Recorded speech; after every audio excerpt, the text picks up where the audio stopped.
The following broadcast is a Nighthawk Network presentation.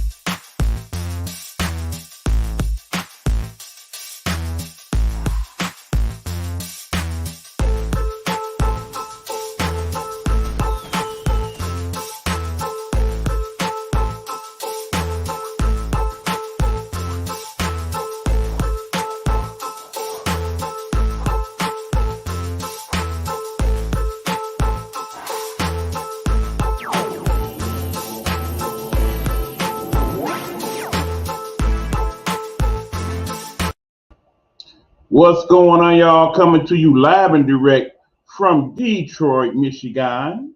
It is your boy E-Buck, along with that guy right there. We'll introduce you momentarily.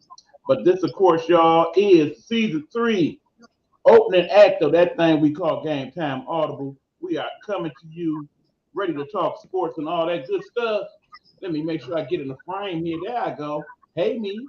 And, of course, cannot do the show as we do it without the man that we call the sports guru. That's that dude right there over to my right, Mr. Hugh Lee. What's going on, Hugh?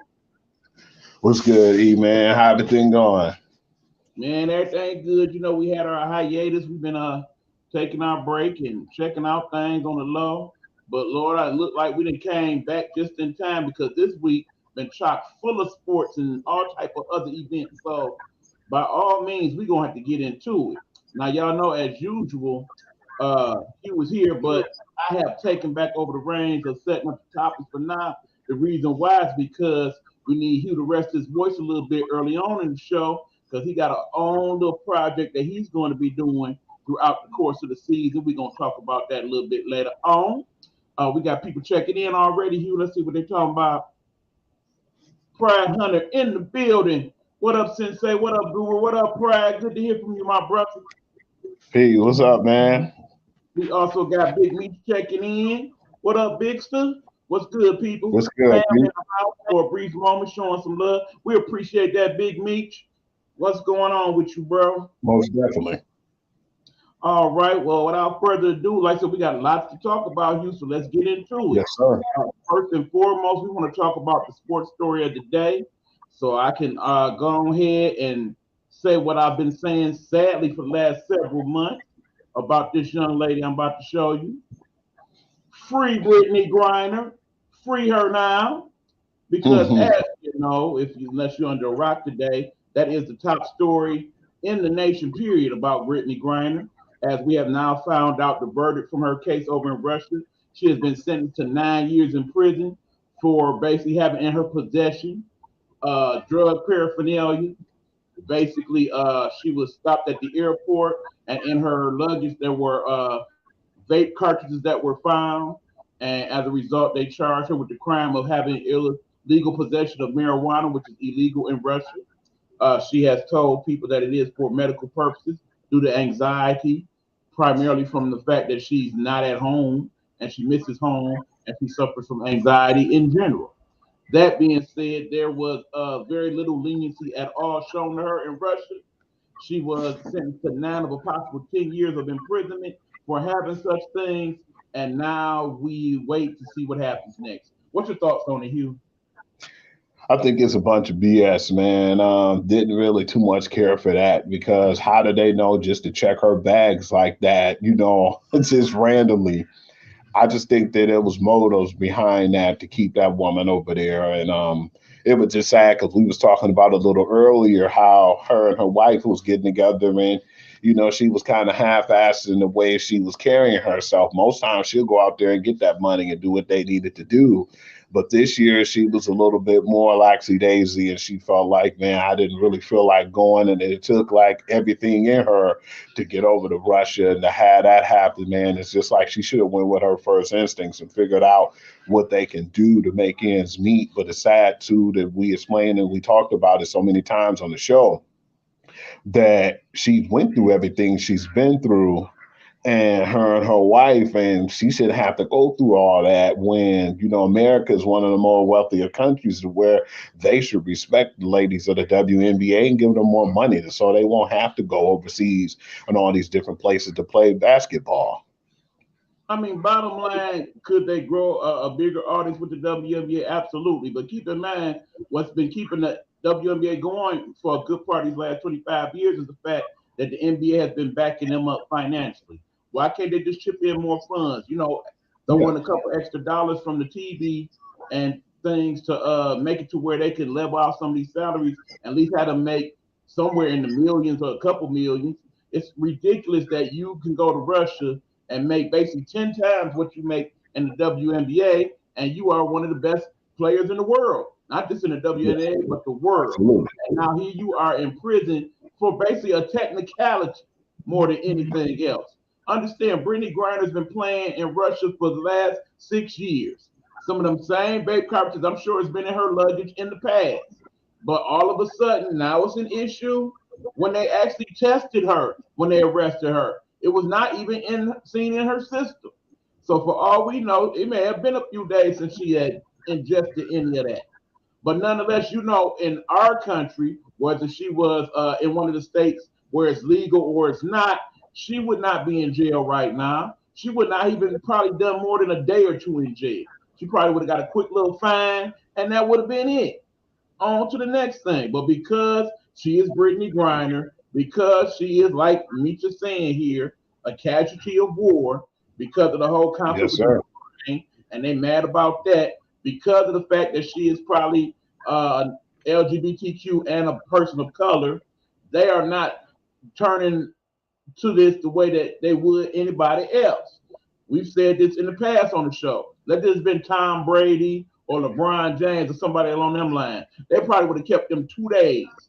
And if it had been longer than 2 days, the president like, look, what y'all need? We got to get them back home right now. We'll send you money. Here, we'll let y'all sell some of that gas for a few days to make up for it. Now, supposedly the president and his staff been working hard on getting her back home, as well as the young man Walton, who's been over there for a few years. I don't think they put in the type of work that really need to be done. I know it's some type of deal that our government could make right now, and Brittany will be on the next thing smoking. She'd be here tonight on Air Force One if they really were trying to work on getting her home for real. This is all bullshit, okay? And yeah, usually I don't like to use profanity, but in this case I got to, because y'all know how I've been feeling about this the last several months. This woman has been done all types of wrong, and I'm sick of it. I expect her to be home sometime in the next 7 days. They said part of the problem why they couldn't make the deal for her and the arms dealer, the merchant of death, as they calling him, is because they hadn't sentenced her properly. She's been sentenced now. Let's do what we need to do and let's get her going. Because in the ideal world, it'd be nice if she was home in time for the playoffs. I mean, even though more than likely she may not be in game shape enough to play, but it would be nice. I think that would be a nice spark, no pun intended, for Phoenix Mercury to kind of encourage them to move on and move forward and get a championship. All right, Pride is saying my research based on related incidents in the past says y'all are totally wrong. Okay, well, fill us in, Pride. Because keep in mind, we already know that Russian law works differently than American law. Bottom line, in Russia, you are guilty until proven innocent. That's how their courts work. And the fact that she basically claimed herself guilty, partially because that was supposed to be to help the deal out, that made it to where, yeah, she was definitely going to be charged with something. but it didn't have to be 10 years, it didn't have to be 9 years. And then also keep in mind, she is not just a hero here in this country, she's a hero in that country as well. Many of the citizens over in Russia did not want her incarcerated. This is one of their favorite athletes in Russia, Brittany Griner. That's why she was making the type of money she was making over there in Russia. But yet and still, the government gave no damn about that. Putin don't care nothing about no Brittany Griner. He cares about the fact that we not trying to cooperate with his master plan of taking over Ukraine. And she is monkey in the middle of this, plain and simple. Pretty Research, much, and for 9 years too. damn. No disrespect to you, Pride, my brother. But in the end, we all know this is a setup. We all know that she is a political pawn in the game. Plain, simple fact. Yeah, because regardless of what they're saying and regardless of their beliefs and their laws, you know that all they needed was a bargaining chip. And that's what they got with her. And, you can see it. I don't really feel like it's nothing more than them just trying to use their leverage to keep her at bay. I don't see anything else. But yeah, like I said, more power to you if you feel that way, Pride. Man, I would definitely like to hear your input on that or your insights. But man, I'm gonna stick to my guns on this one and say, yeah, man, I know, and everybody else who's seen this was devastated when they heard the news. And at the same time, they're doing that because that's the only way they can keep her hostage and at the same time try to work out some type of deal with the US so they could get their guy back. Now, yeah, what you said, Pride, is correct in regards to they generally don't get involved until a person is sentenced, and not to disrespect that country. That yeah, true enough. Usually, if you commit a crime in another country, United States pretty much abides by that for the most part. But that being said, we got to look at what the crime actually is. You have vape cartridges in your possession. Okay, they were all packaged and all of that. They tested you and did not find anything in your system to even indicate you had taken it at that point. Come on now, really? Here in Yeah, this that's a country, little that's a I, little too much. I mean, we already know in places like Canada and all that, we're not even having this discussion because weed is legal. That's a whole nother argument about that. But the bottom line is, this is ridiculous. It went on for too long. Uh, Sentence her to 90 days time served, fine her part of her salary over there, and send her home. The fact that this has went on for as long as it has, it's just like I said, it's just political bullshit. It's basically cool to say mine's bigger than yours. I'll show you guys. That's all this is. That's all this Then is. 9 years at it too. That Yeah, that's a little too much. I They agree. could have let her off with a warning because she's never done that before. It wasn't nothing she's done, and it wasn't like she did these incidents several times in the past. It was like she didn't even have it in her system. It Right, was and just like I something. said, she's been a model citizen over there in Russia. Mhm. Basically, says she pretty much goes to play the game and goes back to her apartment complex, and that's it. And she's kind and polite to everybody over there, takes pictures with the fans and all that. She didn't deserve this. I see she's one of those athletes that was an a-hole and all of that. You could somewhat justify it, but she is just a pawn in the game. All she wants to do is to get home and get back to her wife and kids, and we need that to happen. So hopefully next week we are having that discussion, how they have let her come on. But we shall see. Okay, we got to move on, y'all. We got a lot to talk about. All right, next on the agenda, we got to talk about some of the people that have passed these last couple of days. We done lost two huge sports icons. One of Yes, we them did. is the, by far, in my mind, the greatest baseball announcer there ever was. The man who actually worked a credible 67 years as the announcer of the Dodgers. Imagine that. 67 years at any job, Hugh, let alone doing the job that you love and wanted to do since you was 8 years old. Absolutely. All right, before we go there, let me get this last comment in from Pride. I don't agree with the sentence, but she pled guilty to more than just possession. She is guilty of smuggling an illegal substance into a foreign country and attempting to smuggle it back across foreign soil. Bottom line, that's her stuff. Don't leave your stuff there. Take it with you. I mean, in the end, I do believe she knew she had it on her person all along. We know that part of it as far as, but in the end, we're talking marijuana, okay?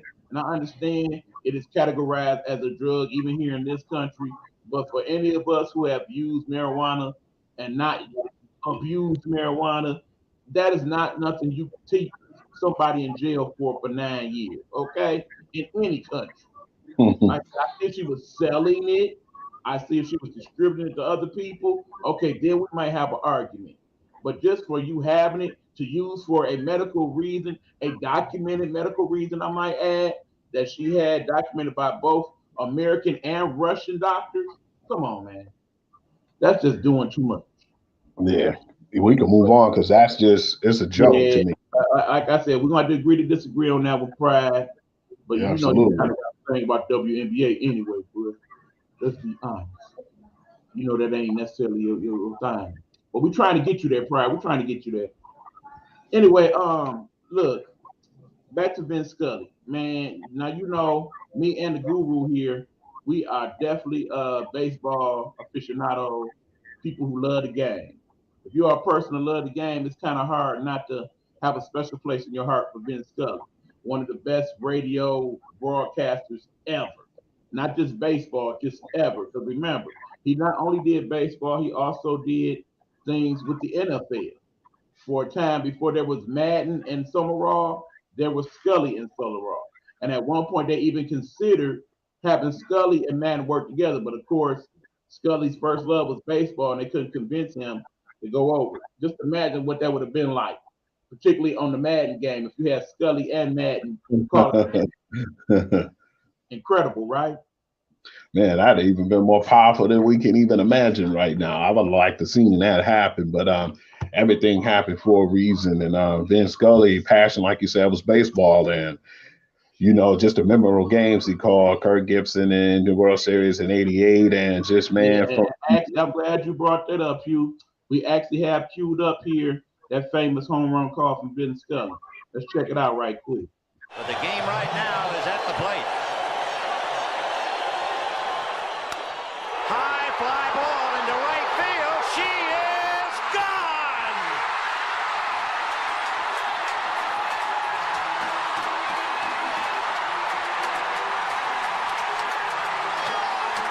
In a year that has been so improbable, the impossible has happened.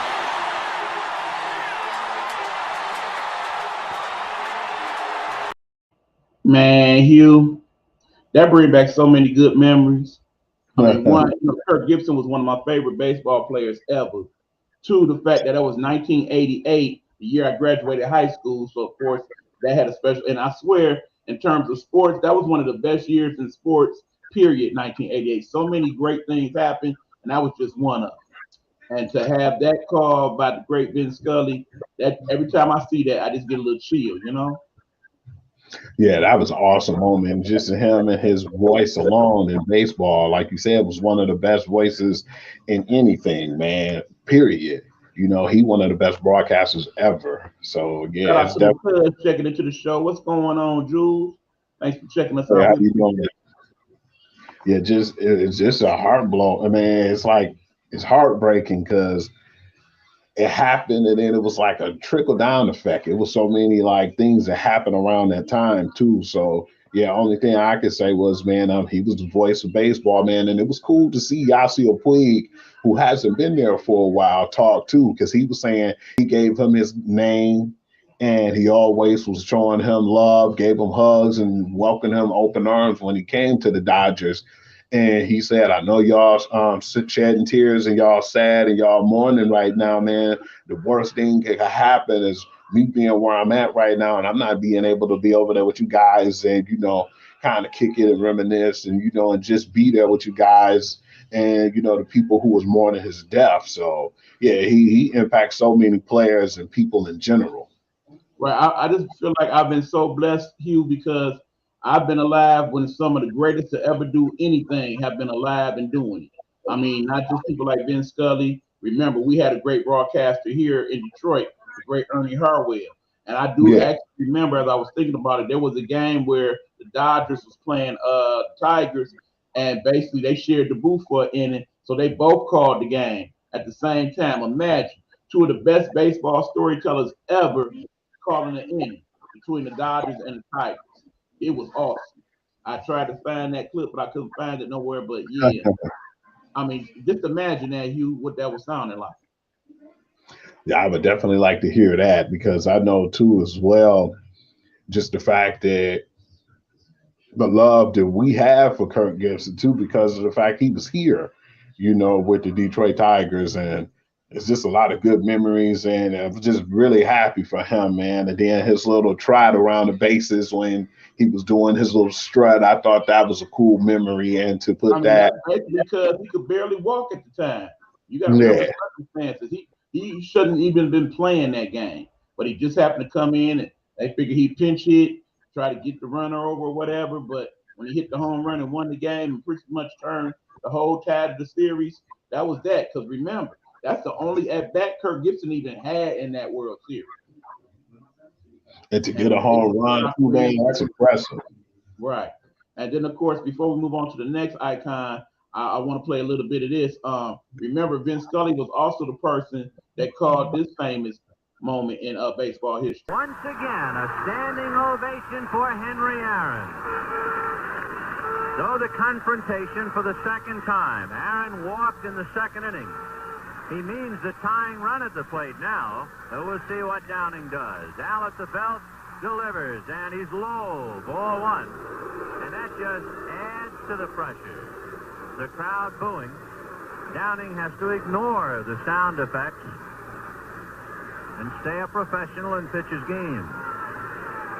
1 ball and no strikes. Aaron waiting. The outfield deep and straight away. Fastball is a high drive into deep left center field. Buckner goes back to the fence. It is gone.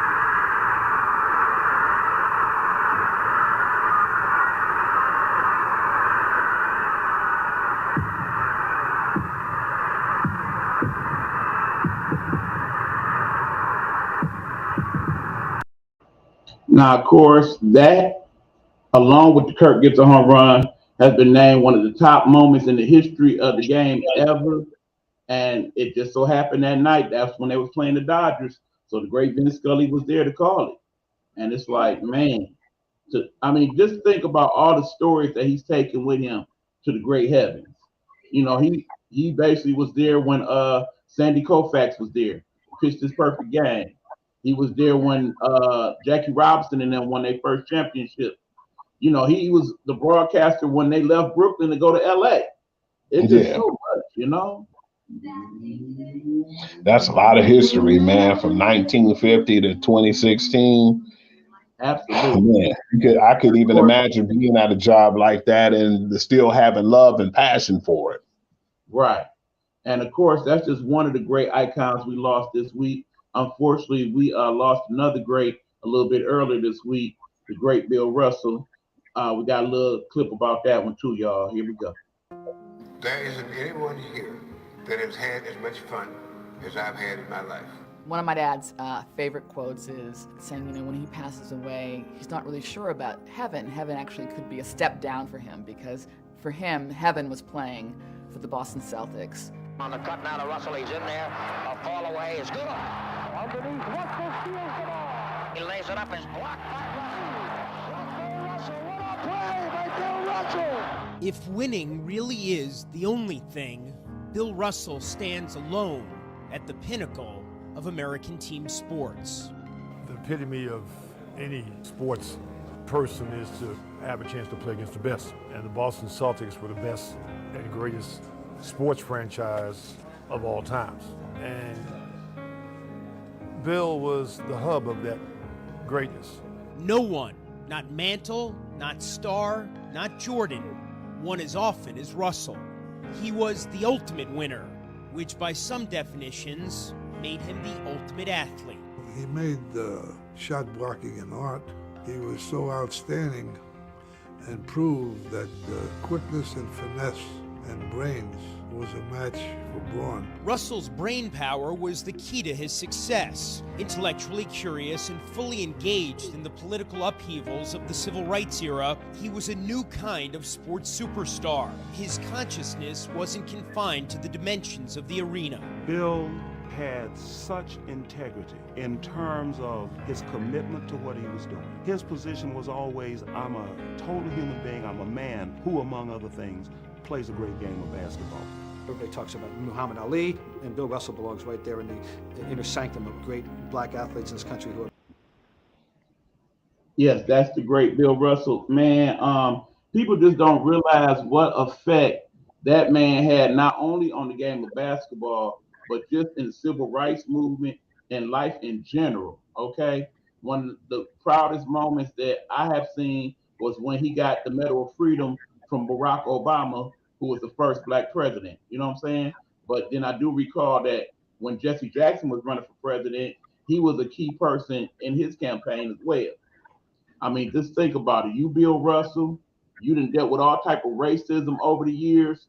You actually were the first African American to coach a major sports team, and you did that in Boston.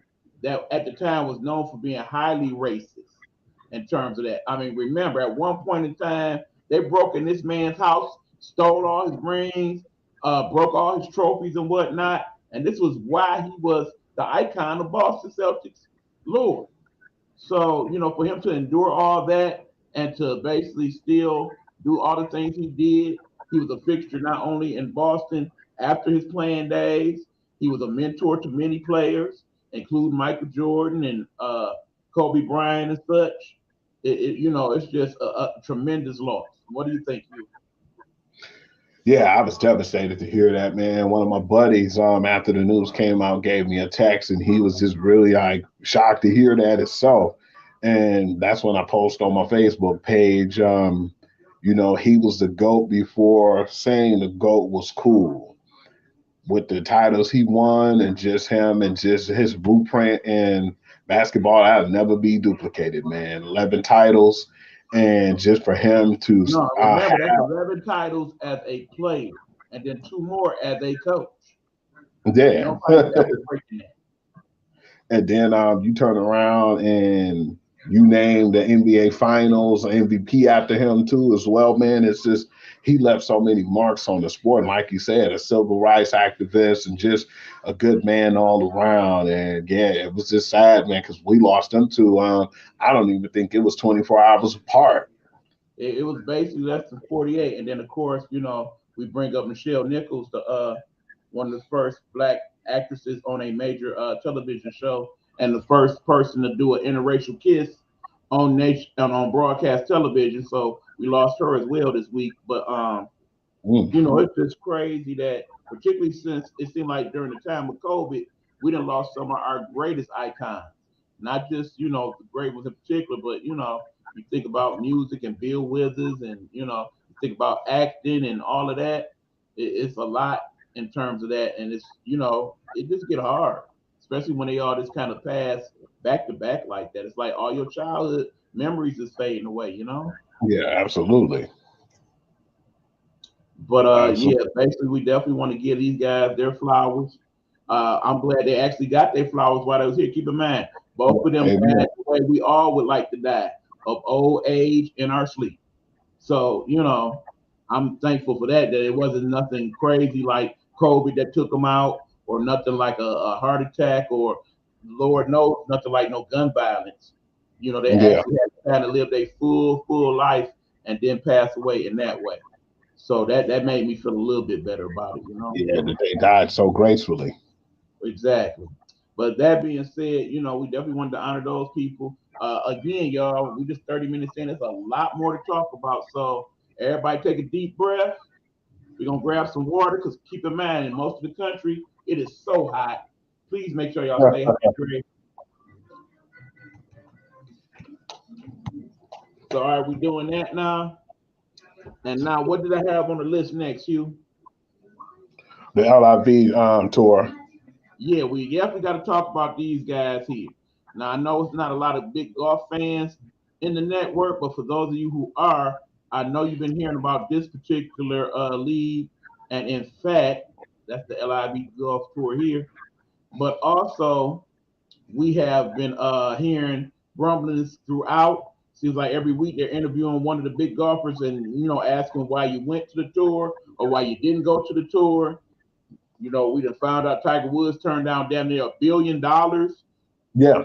Playing the LIV Golf Tour, and he basically broke down to you why, and I can't argue his point. But that being said, I feel like if you had that opportunity, you should be allowed to go. Imagine if you would, you have your job that you love to do, and somebody's willing to pay you a whole boatload of money up front just to work for them. And then on top of that, the large payoffs that they're doing in each of these tournaments.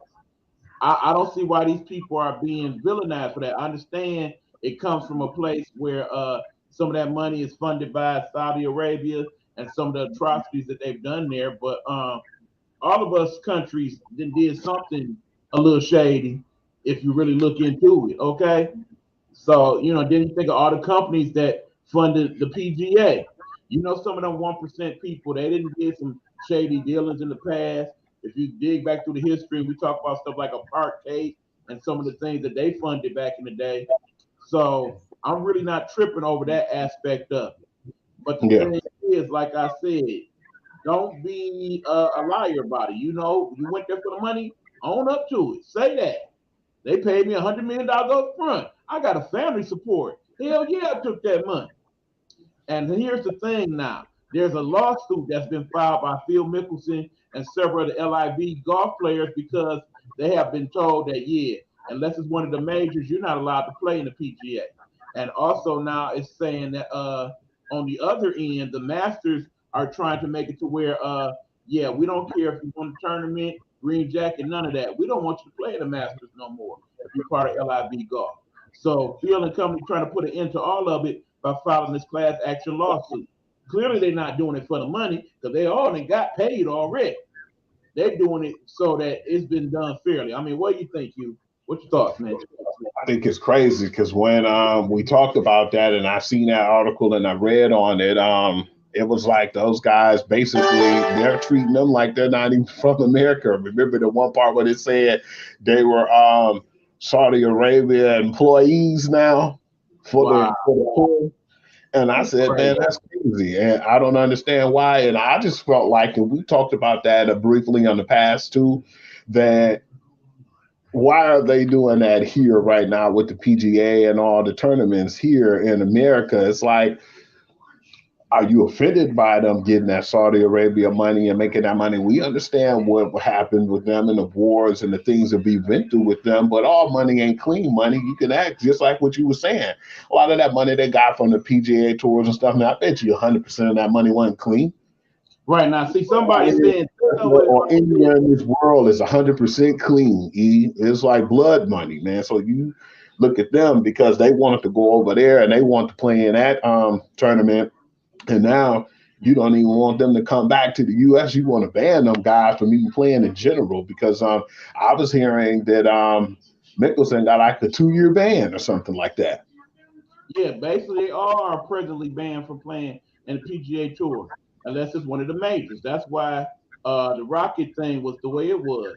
It was a good tournament here in Detroit, but it would have been a lot better if basically half of the winners was not presently banned from playing in the PGA. Because in the 4 or 5 years we had a Rocket tournament, 3 of them 5 people are on the Live Tour, so they weren't allowed to come play. Yeah, that's not right, man. It's just funny to me that I understand, like you said, it's Saudi Arabia, and we have our past. It was like a very bad past and a bad history between them, bad blood altogether.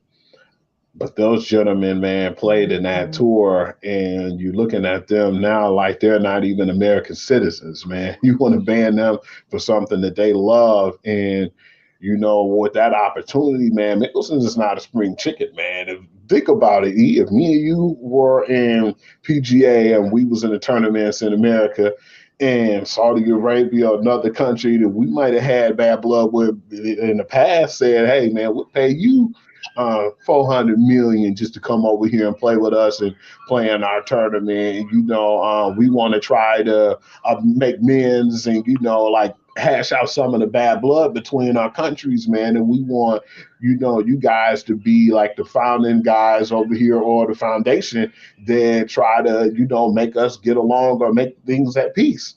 And then look at you like you a traitor, basically, in so many ways. I mean, the point is like you expect me to go somewhere and they basically like, here's your lotto, here's your $100 million ticket. You cash it out right now. and you expect me to be like, well, let's see, I done made like 4-5 million on the tour. This 100 million over there. Nah, I'm good. I just think Yeah, I'm thinking that. is you crazy? Have you lost your mind? We talking about especially a person of color, and to my knowledge, I don't know if there's any people of color that have been signed to the Live Tour. That's a good thing to research. But 100, $200 million, that's generational wealth, you. Yeah. That's money that my kids could have. Okay, and even if I go over there and I stink and I play the worst golf of my life and I'm in last place every time, and even the last place winner is making more money than basic person A on the PGA tour, it's still worth it to me. Because for all I know, it's only gonna last for a little while anyway. Who's to say the Live Tour is gonna jump off like that, and 5 years from now we still gonna have that? But bottom line, they already paid me the 100 mil. No give back. No give back. Thank you very much. And then they was gonna pay Tiger some crazy money, like you said, almost $1 billion just to go on that tour. It's a little different in Tiger's case. He could take that ticket and tear it up because he still got the billion in the bank already. Yeah. I mean, it's a difference between being a thousandaire and a millionaire and being a millionaire and a multi-billionaire. You know what I'm saying? 1 million, 2 million, I'm still rich as fuck. So I get it from this standpoint. And the simple fact is that I'm Tiger Woods. I'm gonna get paid regardless as far as golf goes. But that being said, we're not even having this argument. Me and you talked about this. If Tiger actually would have signed up, there would be no suspensions right now. They wouldn't be telling folks, well, you can't pay in the PGA since you signed with them. Because I dare you tell Tiger that. And then people be like, oh, Tiger not coming? I don't even care. You know how it is, Hugh. It's been like this for years now. Everything, man. It's going to your tournament to play. Everybody's showing up. The news, media, all the extra fans, all of that. If Tiger say, no, I ain't playing this week, you don't care about that tournament. You'll turn that boy on unless you're an avid golf fan and be like, where Tiger at? Or Tiger ain't playing. Click, click, click. Time for NASCAR. It's always all eyes on him, too. And that's the impact he has with the game. Exactly. I can't think of any athlete outside of course, the great Michael Jordan and Muhammad Ali, where if you know they're going to be a part of whatever event that is, you say, yeah, it's time to tune in right now. Because I believe there's a little bitterness too with the PGA and those tours too. There's a little bitterness behind some of that those guys decided to go over there and play because, like you said, even if they offered us that type of money, man, you know, regardless if you love me or hate me, man, you ought to be all right because at the end of the day, again, with that same $100 million, I can do stuff for my community and show you that even though the money went for bad things, I'm making it for good things. And the Salvation Army and the Captain Soup Kitchen, they ain't gonna be turning down my money because I got it from the Elevate Beach Off Corps. They can feed all these people. That sounds crazy. Because all money ain't clean money, like we were just explaining, man. So yeah, you know, I don't even know what's the problem is, man. You know, let them guys play. Absolutely. So that being said, we're gonna switch it on up now, y'all. We're about to talk a little baseball. And speaking of money, you know, we had the trade deadline in baseball this week. I got to be honest, there was only a couple deals that I really even cared about. You know, I like the deal that Seattle made to get Mr. Castillo from the Reds. That was one of the best deals to me too. Yes, sir. You know, definitely, he was the best free agent pitcher being offered out there, and they made that move. And Seattle is in a pretty good position to make the playoffs without him. But now with him, I definitely like their chances.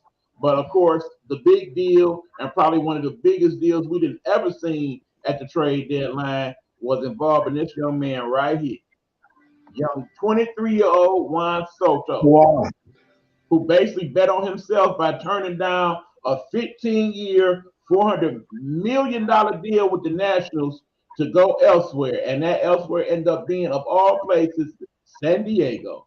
What you think, Hugh? What you think about that deal? I was really surprised because they were saying that they were trying to get him first. Yeah, I was kind of surprised because, you know, we heard rumors that was coming out. The Dodgers and St. Louis was like two of the sure hands who had their hands in a cookie jar, and it started to seem like St. Louis was pulling away. I don't know what happened. I think they wanted them to give up more of their prospects than normal. And St. Louis is good at having homegrown talent. So I don't know if they were really in at the end. They had a change of heart. But San Diego, like, man, we trying to win now, and they already had other plans.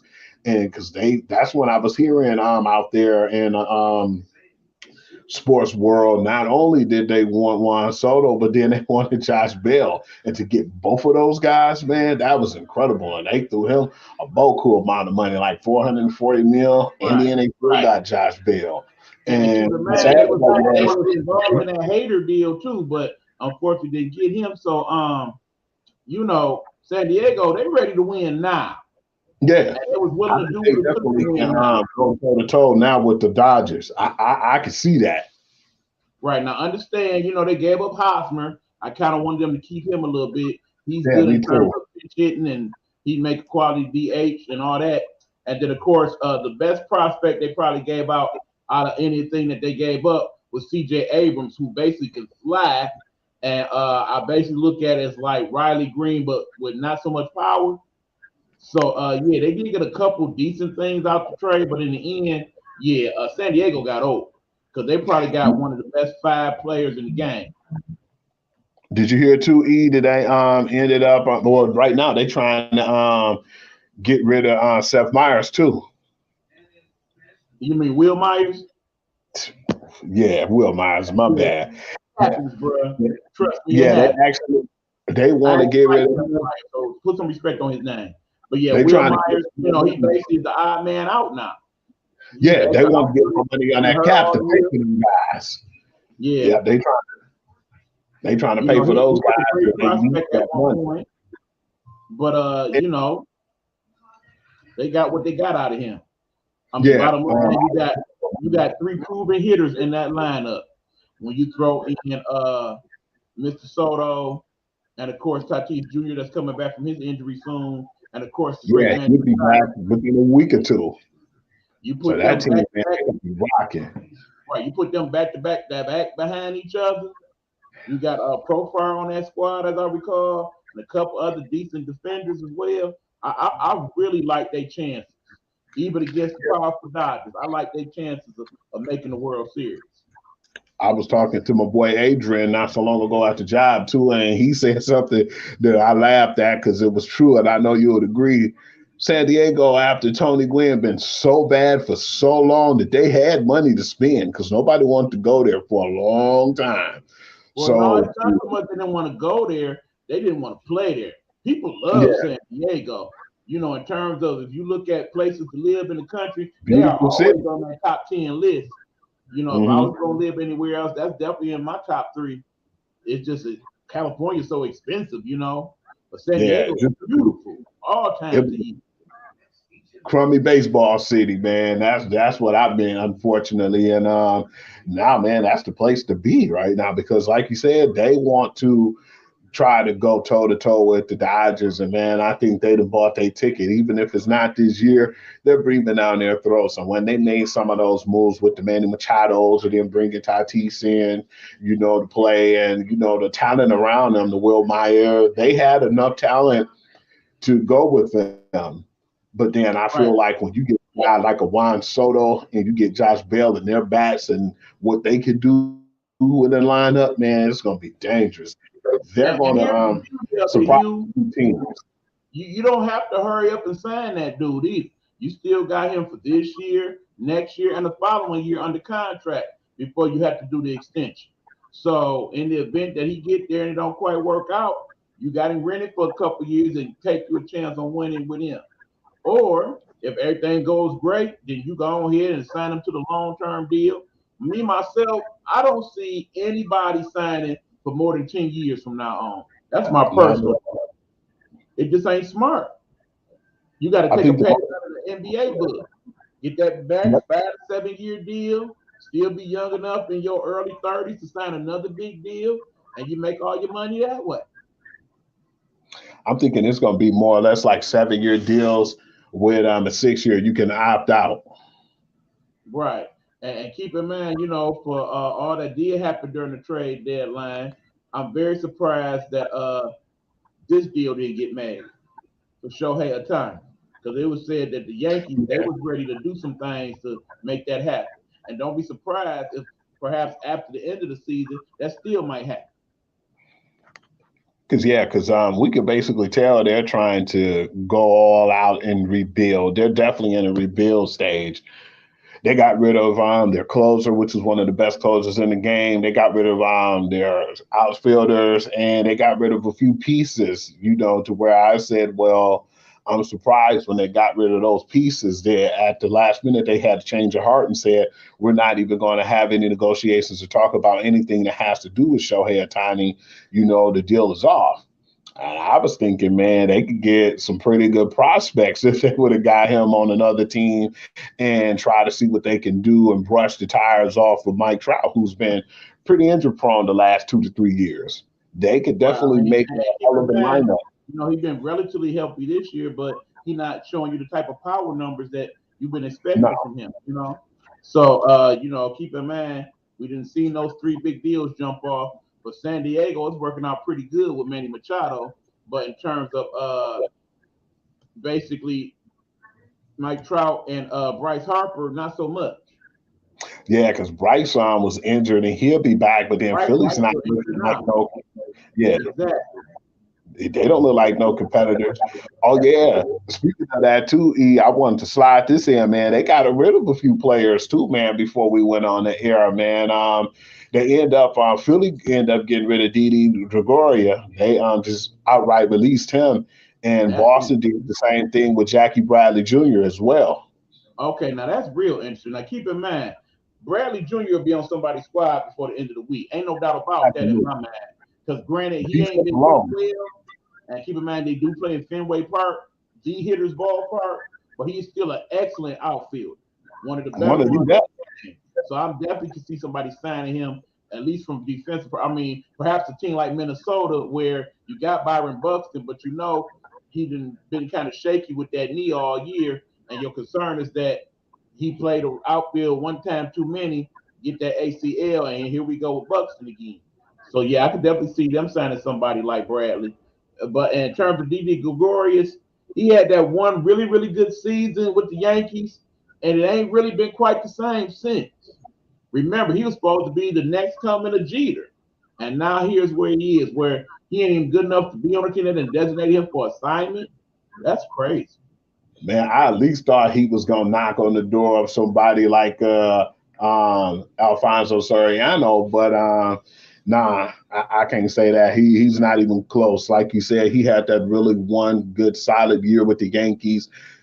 And I think on that proven year, he didn't do much, and that's when he ended up leaving. And I think that was more or less like we're going to show him some love because the former Yankee coach is over there with Philly before he ended up getting released. And then when he got released, it was like they didn't have no loyalties to him then. It wasn't no loyalty line. So, yeah, he didn't play that well anyway this year. So, are you surprised that the Yankees got rid of Joey Gallo? Not at all. At first, he was playing pretty well at the beginning of the tenure when he first went to the Yankees, and he was hitting everything out the ballpark. He was hitting anything. But then I feel like he just didn't do as well, and his defense got a little sluggish. But yeah, man, they wanted him more or less for hitting as well, and he wasn't really coming through like he should. And I just think he needed a fresh start because, when he wasn't doing well, Rizzo just basically was on a whole nother level. And I think that even if Benintendi don't give them the good bat, which I still believe he will, his defense is going to neutralize any problems like a la Jackie Bradley Jr. did. But I think that he still got more in his tank on the offense as well. So, yeah, I definitely wasn't really too surprised because they was already threatening to deal him in the beginning of the season. Well, see, I think because we all know that our boy Stanton is injury prone, I think part of the plan is to keep him out the outfield, let him DH, and that's why we got Benintendi, so that way he can play the field and we can keep Stanton healthier going into the playoffs. So that's what I'm thinking. Always getting hurt.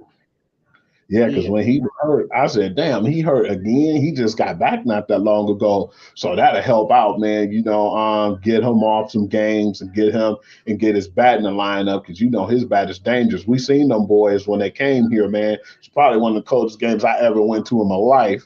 But still, man, we seen how big them boys were, man. And them dudes are like football players, man. Them dudes are not human. Exactly. Now, here's another thing, and I'm really not happy with this. We got to talk local for a minute, talk about those Tigers. I really just can't believe that this whole season we're not really hitting worth a damn. And the crazy part is, of course, they sent down Torkelson to AAA to try to work things out. And in actuality, he's hitting worse in Toledo than he was here. What do you think's going on with him, Hugh? It's just been a bunch of bad luck and injuries here, man. Like when we went to the games, we was like, wow, this either Javier gonna give you a home run or he might get you a good lucky, single and get on base. But he wasn't really as accurate as I thought he'd be. We definitely thought that he was gonna play better as far as defense as well. Right. But remember, that's who won a gold glove at one point. Yeah, he's not doing anything right now, man. I'm like, damn, where is the Cubs Javier Baez, the one that was on the video game? It seemed like now with us, he an afterthought, but it was a lot of injuries and things that happened this year. And the whole thing with the Austin Meadows deal, I mean, you talk about hard luck. I mean, you get hurt, and then you come back, you get this vertical thing, you work that out, then you end up with COVID, and then you hurt both your Achilles, both of them. And now they're trying to get some type of play out of them before the end of the year. And it's just like crazy. Then the whole thing with the E. Rodriguez thing and him going back home and just decided not to check in for a while. That was crazy. And now, of course, we have the same problem that we usually have out of our good buddy, Mr. Miggy.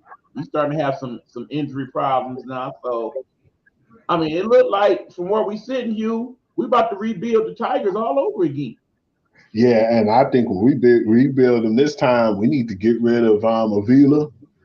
Avila got it. Yeah, we need to start fresh, man. Absolutely. At this point, I say we keep Scooble, we keep Riley. We see what happens with the Tommy John surgeries with ABCD. And anybody else, bye-bye. Because I've seen a couple of guys like Farmer and guys like leave around the trade deadline. And I was like, yeah, we definitely need to blow this thing up. I was surprised that Soto didn't leave because when we was looking at the All-Star game, I was like, man, this might be the last we see of this guy. But right, I'm surprised they kept him and Scenario for that matter. Yeah, absolutely. Fulmer, I knew Fulmer was not going to be long for the Tigers. Because in the end, I think somewhere down the line, Fulmer does want to be a starter again. And that's just an opportunity they're not willing to give him. And I think that he'll have a great opportunity. And it was just, man. And it's like with the Detroit sports in general, we always had high hopes, and then we just get kicked in the behind at the end of the day, and for all the sports fans out there too who tuning in, man, coming up shortly, football will begin. It's the Hall of Fame game coming on shortly with the Jaguars and the Raiders, and we didn't think too much of that, so that's why we still doing the show, because I don't think it's going to be huge impact on this game, honestly. Yeah, I mean, bottom line, we know Houston will be checking that out because football in his blood, he can't help it. So much so that we actually got a special segment of the show designed just for him to talk about his favorite sport of all, that being NFL and college football. Tell them what the name of the show going to be, Hugh, when we get to that part.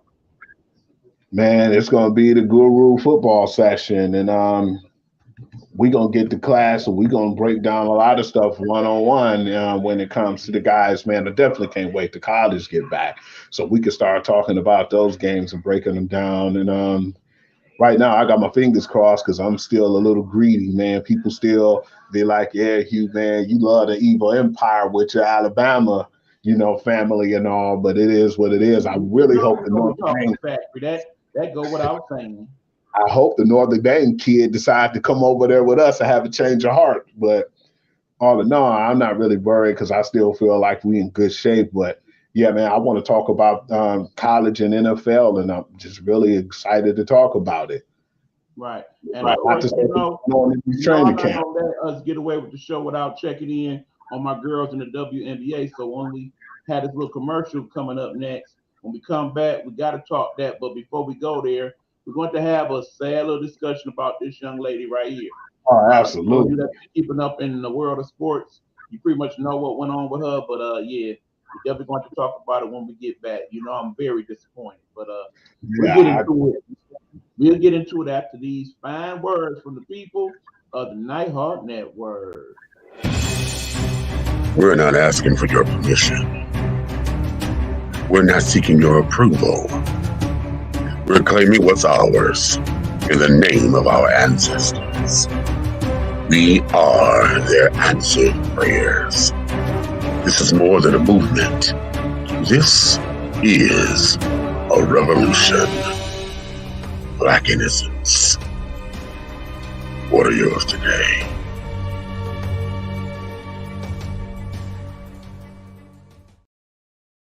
Hello, hello, hello. It's another glorious day, my T-Sippers, and you know what time it is. I hope you have all of your comfort together because it's time to dish tea. And you're dishing tea, darlings, with Big Meat. Can't wait. It's time to dish tea with Big Meat. It's time to dish tea with Big Meat. It's time to dish tea with Big Meat. It's time to dish tea with Big Meat. Darling.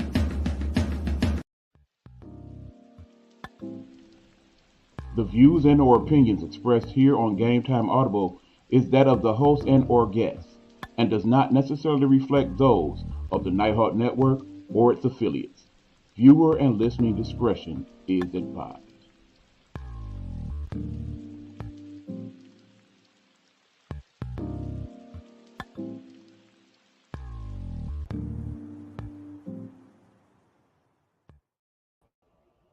What's going on, y'all? Game Time Audible is back. We got me and your boy Hugh Lee. They got this very curious smile on his face. Did something go on while we was on break? What's happening? I just love that intro, man. If you don't listen to that and get hyped, man, you don't got a pulse, man. I just love the way how his voice interact with it. That ha ha ha ha ha, darling.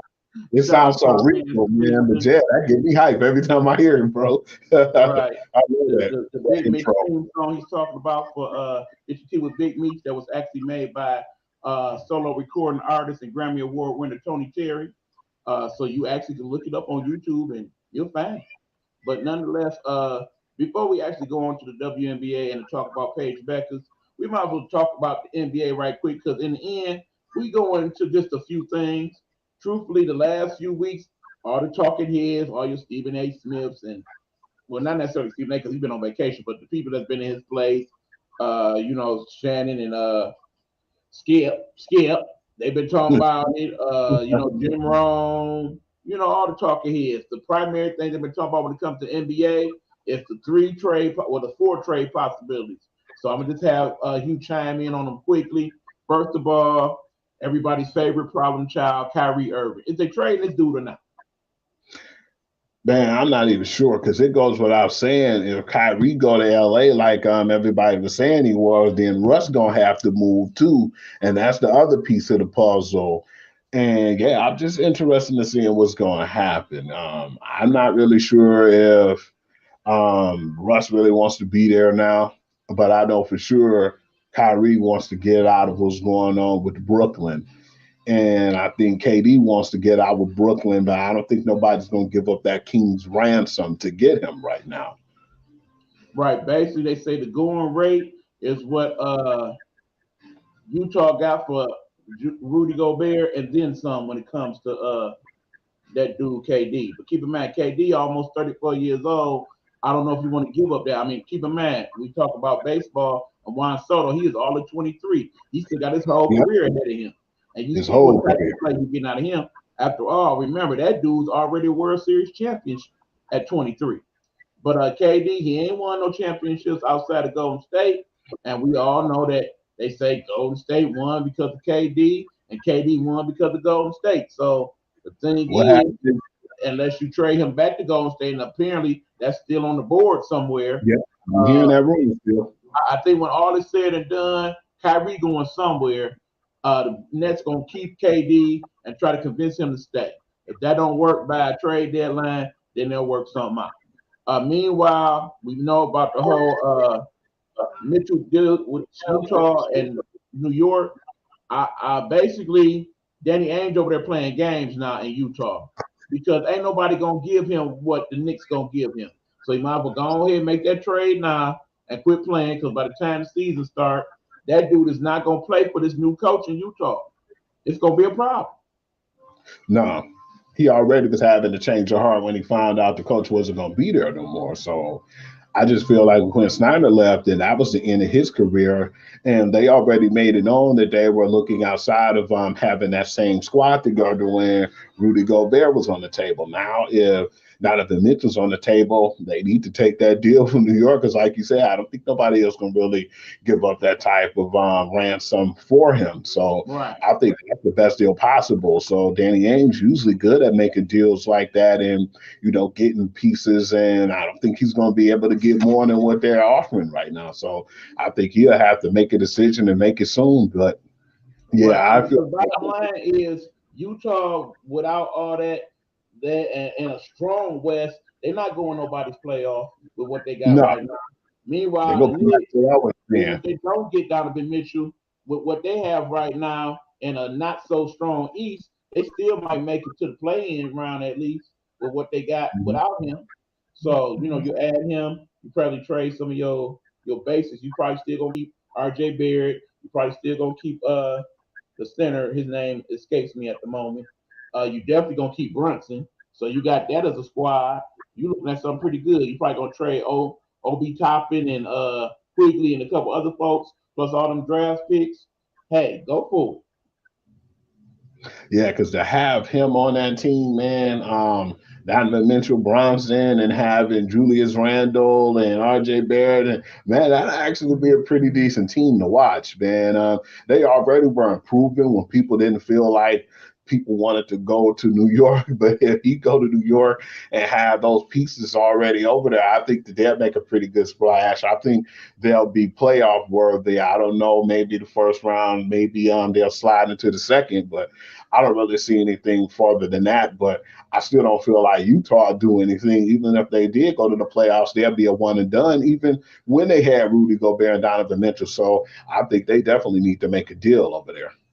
Right. Okay. Now keep in mind, right now, Dwight Howard and your boy Carmelo's free agents. You think anybody gonna pick them up, or is it time for them to go ahead and call it a career? I think defensively, Dwight can still bring something to the table, even if he just can fill up the middle and clog up the middle from people trying to come in, because he's still a great defender and he's a good shot blocker. Carmelo, I'm not really sure, man. I think basically the best fit for him would be a LA team because he didn't do a bad job over there. He went over there, gave them the minutes, put in the points he was supposed to. I just feel like with all the craziness and just basically the disgruntledness and Russell Westbrook, that kind of took away from how decent he was playing. And he just basically played the role of a role player. I've never seen it done as well. And he kept his mouth shut and just played his game. And, I think that that's probably the best fit for him. But I don't really see outside of that, nobody really wanting to pick him up. Well, like I said, it looks like he still got some game at 38. I wouldn't mind for a team, basically, if it's a team with one of his buddies still on it, like say over there with the Lakers, or perhaps sign over there with the Suns and play with his boy Chris Paul for a little bit. I can see that happening. But I don't think Dwight's done either. Remember, Dwight, for as many years he'd have been in the NBA, he's still only 36, y'all. Remember, he started when he was 18. Yeah. So I still say he got a couple years in him still, grab some boards and block some shots. I wouldn't be surprised if you see him over there with Golden State. They do need some size, and we still don't know what we're going to get out of the young rookie. He could play the role of my man JaVale McGee, and I think that he would do well as a defender over there. That'd be a perfect fit for him, too, because like you said, that's the one thing they lack. And then even if Wiseman come back, just in case he have any injuries or anything of that nature, they could still have his backup, and they'll have somebody who could fill that role without really missing the beat. I don't think Dwight gonna give you a lot of points per se, but he's gonna give you block shot. He gonna give you rebounds, man. And for the most part, that's all Golden State need. Right, he gonna take a little pressure off of your boy Drummond, because that way he ain't got to play center every night. You actually got a legitimate center that can play center, and you could break off and defend other folks. But yeah, anyway, that's what's going on. Oh yeah, one last thing we wanted to address with the NBA. You want to talk about the contract of one Zion Williamson. What was your thoughts on that one, Hugh? When I saw that contract, I said, if he signed it, whatever happens on him. But being a professional and being an NBA player, man, you got to know too. He was overweight in college, and that's when he fell out of his shoe and he was injured.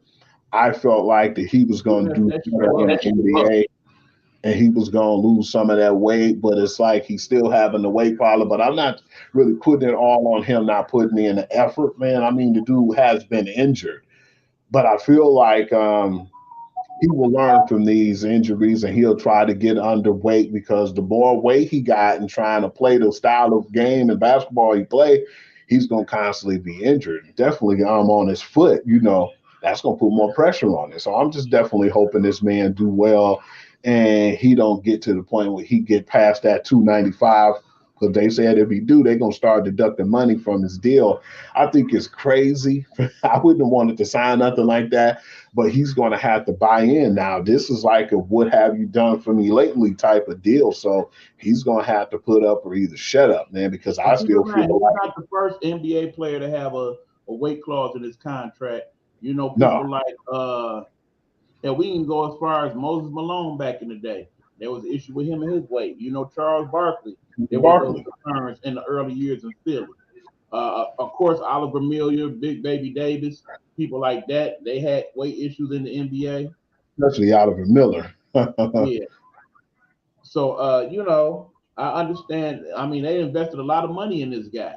It only makes sense that you want to do everything possible to maximize what you're getting out the deal. And remember, you ain't even got to be that guy on that particular Pelican squad. You ain't even got to be that second guy.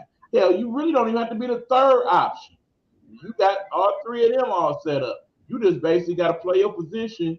So play your position and just get your money and then keep your weight under control. And I don't think he had no issue, because I was just glad to hear that after, because they played so well in the playoffs, man, they just didn't have enough power behind what they had. They kind of exposed Phoenix a little bit, but they just didn't have the willpower to get past them, because they didn't have it. Was just a little bit more talent on that Phoenix team. But to get Zion back, if he could get his weight under control with the guys playing again all together collectively with with Green, just his coaching, man, damn, he really did a good job, man. He should have been the coach of the year if you ask me, but I still feel like with that team around him, man, that their will to play and never give up, I think that could be special, man, if he just stay healthy and stay under reps. I mean, bottom line, when you look at that team and the Grizzlies, I definitely see big things for both of them this season.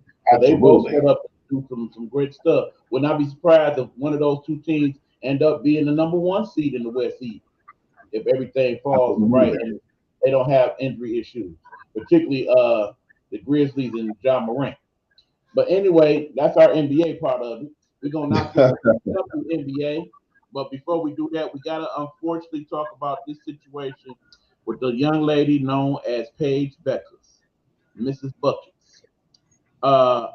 When I tell you, I woke up about 6 this morning to hear the sad news that after a pickup game on Monday, they did a scope on that already supposedly repaired knee that she got fixed last year in the middle of the season, and kind of find out that the ACL sprain and slight tear that she had has now developed into a full tear. And as a result, it has to be another operation on that knee, one that will probably keep her out for the season. I was so very disappointed to hear that. If you are on her Instagram page or on the UConn Instagram page, They show them in the off-season workouts, very intense workouts, some strong pickup games, and all of that. And you already know, if you know Paige, as I've come to know her over the years, she loves playing basketball. It's one of those things that, much like what Michael Jordan used to say, I would just play for the love of the game if I didn't get paid a dime. I think she is very much like that. So for her to not be able to play, particularly when UConn was set up so very well to, if not win the national championship this year, at least be in the game once again, especially when you look at them having one of the number one recruiting classes in the country. It's just sad to see that. I know Coach Emory Ehrman, who loves that kid, he was very hurt by that. Her teammates who love her, basically, a lot of that money she's been getting in the NIL, she's actually been using to shower her teammates with gifts like shoes and outfits and trips to places and whatnot. So they love that girl. And the fact that she's not going to be able to play with them this season, I know it had to hurt a lot. I know a lot of tears been shed over there on campus. And I must admit, I'm very sad too. I was very much looking forward to her playing and her and AZ finally being in the backcourt together full time and all that. And the fact that we're not going to get to see that this year at UConn, as a big UConn Lady Huskies fan, as you know I am, that hurt a lot, Hugh. Man, that was sad news. I was getting up, getting ready to go to work, and I was looking and seeing if anything came out that I can put out on the blog, and when I looked up, I seen that Paige Beckers was going to be out for the season, and she had the ACL injury, and I said, wow, man, did she just come back and supposed to be healed from that? So yeah, like we were talking about earlier, I want to get some answers from the doctor who's supposed to have me all fixed and have me good to go. It came down to her playing aggressive and a pickup game, and then finding out now she'll be out the whole season. Man, it's like if they would have known that she wasn't 100% or good, like the doctor said, they would have probably set her out and rested her and gradually brought her along. They wouldn't have had her go under pressure like that or play that type of intense, basketball. So, yeah, man, it's like a lot of questions need to be answered on that. But, yeah, man, that hurts the Lady UConn Huskies, because when I seen them play last year, she wasn't herself. She was just playing enough minutes to, for them to get by and right. to not. You could tell she wasn't like. If you really think about it, outside of them first 10 games her freshman year, she ain't been 100% this whole time. So imagine if we finally can get her to be fully healthy, what type of player she will be, considering that she was the National Player of the Year as a freshman. Yeah, because I definitely felt like that was a tough blow for them, man, because now we talked about it. They were considered like a top 5 to maybe a top 10 team now. And there's a lot of girls on that team going to have to step up, to make it worthwhile, because like you said, if she's not going to be 100%, man, what she put in already, I don't think that she'll need to really come back and really give them a full year to play again. I think that it'll be best for her to just go ahead and get ready for the WNBA, because she made her money already, more than what she's making or would make in the WNBA. So I'm just hoping when she do come back, that might be the same argument for her to go in and stay in school. If in the end you're gonna make more money in your NIL than you will once you go to the WNBA, keep in mind, not only when she comes back, she'll probably have an extra year eligibility, obviously, because they're gonna redshirt her because of the injury. Then of course, anybody that played during that COVID season still have that COVID year they could use, so she could go there. Hell, they pretty much could get another 3 years out of her if she really wanted to stay that long. I doubt she would. I could definitely see her playing next year and maybe that COVID year. But after that, you got to go because the opportunity is out there. Keep in mind, we're not just talking about the best player in college basketball right now, barring maybe your girl over there in South Carolina. But you basically talking about the future of the league that is the WNBA. Remember, Sue Bird and Candace Parker and probably about to be gone. Retire. And we're gonna look for new people to step up and be leaders. And we've already seen Paige willing to take that mantle on as one of the faces of the game. So we definitely not only need her to be good for the next season or two in UConn, but to be good in the future. We talk about Yeah, future Olympian and all of that. because Dana Taurasi too, man. She had that issue with your homegirl this year. They kind of bumped heads, and I looked at it and I'm like, yeah, Taurasi's Taurasi. She gonna always get the love that she has. But then Skylar is she starting to get that rep now. She wants to be that alpha female, and she got that dog in her, man. And you see a lot of games where she'll take over and she had 27, damn near 30 points. And yeah, it's just like it's a paradigm shift. Everything's gonna shift over, man, and it's gonna be younger. I'm in the WNBA, man. It's like a lot of the younger girls who coming out of college, man, they're already coming in having a strong game to play in the WNBA. We seen it this year. The Ryan Howard girl, man, she's been balling when I've been watching her. She definitely A lot of people didn't think she was gonna catch on that fast, man. She caught on and she's starting to lead trails behind because, man, she's been really dominant this year, and it's been pretty good to watch too. And we're gonna talk about a lot more too. On top of that, unfortunately, with the Paige Becker's injury, man, I would like to see her within a year or so too, man, go to WNBA, and because it's going to put a lot more excitement on the game that it already has been. Right, especially when we know we try to get more people to be viewers of women's basketball. That's definitely going to hurt this season because UConn is probably scheduled to be on at least 15, 16 games on CBS Sports Network or ESPN or what have you. And now that Paige is not playing, it's probably going to be less people that actually watch those games. But right now, for the WNBA, we pretty much in the last week or two of the season there, we got about 8 or 9 scheduled games left. Right now, the playoffs were today. We got 5 teams that's definitely in the playoffs. That, of course, is the Chicago Sky, the defending WNBA champions. We got the Las Vegas Aces, which, as you know, from day one, I've been saying is my pick to pretty much win the title. I pretty much said first week of the season it's going to be the Aces and somebody else. I see nothing to indicate otherwise. Seeing they got the second best record in the league, right behind Chicago.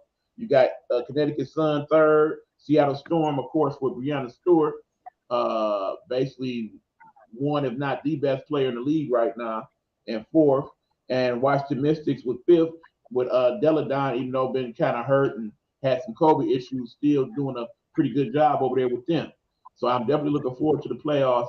They should be starting in a couple weeks, and it'd be real nice that they can have Brittany Griner sitting there watching somebody play. Yeah, man, because it's definitely heating up, and they about to get into their playoffs soon. And I want to definitely jump over and talk about this female too, man, because as you sent me that article, and I haven't really knew why. I just really felt like it was weird when they said that Liz Cambridge had that divorce with the Sparks, and I'm glad you gave me that article because I didn't know what the hell was going on. And we all joke around because we think she a tall, beautiful glass of iced tea with some peaches in it and cherries and all that other good stuff. But yeah, it was just really weird to hear how she left the team. And the more we talked today, was the more weirder it got to me because she had issues with the 3 teams she was on in general, and then it went over to when. Keep in mind, allow me a little room to kind of explain this from what I know. Her problems stem back far beyond when she played in the WNBA. It really started when she started on the Australian national team. And the issue was that they were playing an exhibition game against the Nigerian team, and some disparaging comments were made to several of the Nigerian women on the team, calling them monkeys. And it said that either her or her father was the one making these comments. Now, the curious thing about it is her father is Nigerian. She also obviously is part Nigerian, part Australian. But for some reason, there's this dislike of people from Nigeria. And that led to a big kerfuffle that basically led her to get suspended from the Australian team for a time. Then she goes to the WNBA. She plays with, I forget who she played with initially, but there was problems there. she basically said that it wasn't good for her mental health to play on that team. So she moved on to the next team. And then the same pattern seemed to go. She'd be getting along okay. A couple games that happened, she wasn't getting along with her teammates. She wasn't getting along with certain people in the league. Next thing you know, it's on to the next squad. So it's, this season she was supposed to initially play with the Las Vegas Aces and did very well there. Keep in mind, whenever she's gone, she's played well. Whether it's been Dallas or Vegas or I believe it was New York she would play with one year. She's played well, but in terms of getting along with teammates and making these crazy comments, particularly when it comes to people from the motherland of Nigeria, there's an issue. And of course, as you know, on the Los Angeles Sparks, where she ended up playing this year, two of the better players in the league, the Ogumake sisters, both Chini and Neka Ogumake, initially everything was hunky dory and they was getting along fine, but apparently there was some issues in the locker room. Some things were said. Next thing you know, they releasing a statement saying that they both mutually decided to not have her play anymore this season, basically in the midst of a playoff run. And it's like, what's the problem? But it seems like as you talk to more and more people in the league, more and more people that play with her, she's right. Pretty much. It seems to come from the fact that she hates the origin of which she's come from. Because not only has she had issues with people from Nigeria, but you learned that she's had issues with some of her Australian teammates and the fact that they're from Australia. So it's starting to sound like, yeah, she's beautiful. Yeah, she's a great player. But yeah, she also has some serious mental issues that need to be dealt with. And it's definitely her fault. We can't say, because when you on three teams and had that issue, and then you had that nasty divorce from the Sparks, and then like you said, back when she was playing with her Australian team, and all these issues are going on, it's not them. A lot of the stuff had to start off with her looking herself in the mirror and being a better person first and foremost. It's Right, just and it's really crazy that like you said, the Sparks playing a lot better without her. It seems now that they yeah. got Nelson Ododa basically playing her spot, just like the Vegas Aces playing a lot better without her over there. That she ain't there this year. They one of the top teams in the league. Right. So I'm kind of curious as to what happens next. It don't seem like nobody's in any hurry to sign her because keep in mind with her being released, she could have signed with any of the other teams in the WNBA and nobody made that move. She basically has been on her social media posting pictures of herself. One of the rumors out there is that basically she's just about to go the OnlyFans route for a while until she figure out what she want to do next with her life. Hey, you watch it. Hey, well, Yeah, like I said, that's a good. ain't like she don't got nothing to work with. But anyway, let's move on. Now, y'all, for all y'all that's been waiting, when we come back, we're gonna start our new part of the show. Basically, the segment where that man right there, the sports guru, is running the ship, and I'm just basically chiming in when I need to chime in. What's it called again, Hugh? The Guru's football session, or you can call it Guru session. So that being said, there it is on the screen. When we get back, we're gonna see what this is all about. So the show within the show will begin. This is Game Time Yes, Audible. sir. When we get back, it's time for our football session with the sports guru Hugh Lee. Tune in, y'all, especially y'all that love football. It's about to be on and popping.